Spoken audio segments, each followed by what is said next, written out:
واتل عليهم نبأ إبراهيم إذ قال لأبيه وقومه ما تعبدون قالوا نعبد أصناما فنظل لها عاكفين قال هل يسمعونكم إذ تدعون أو ينفعونكم أو يضرون قالوا بل وجدنا آباءنا كذلك يفعلون قال أفرأيتم ما كنتم تعبدون أنتم وآباؤكم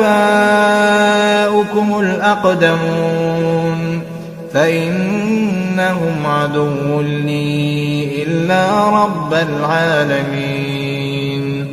الذي خلقني فهو يهدين والذي هو يطعمني ويسقين وإذا مرضت فهو يشفين والذي يميتني ثم يحيين والذي أطمع أن يغفر لي خطيئتي يوم الدين رب هب لي حكما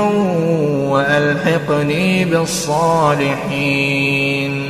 واجعل لي لسان صدق في الآخرين واجعلني من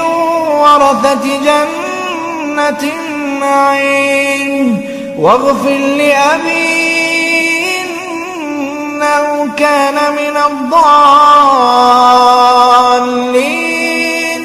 ولا تخزني يوم يبعثون يوم لا ينفع مال ولا بنون إلا من أتى الله بقلب سليم وأزلفت الجنة للمتقين وبرزت الجحيم للغاوين وقيل لهم أين ما كنتم تعبدون من دون الله هل ينصرونكم أو ينتصرون فكبكبوا فيها هم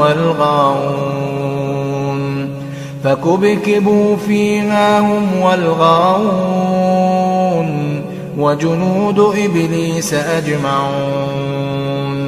قالوا وهم فيها يختصمون تالله إن كنا لفي ضلال مبين إذ نسويكم برب العالمين وما أضلنا إلا المجرمون فما لنا من شافعين ولا صديق حميم فلو أن لنا كرة فنكون من المؤمنين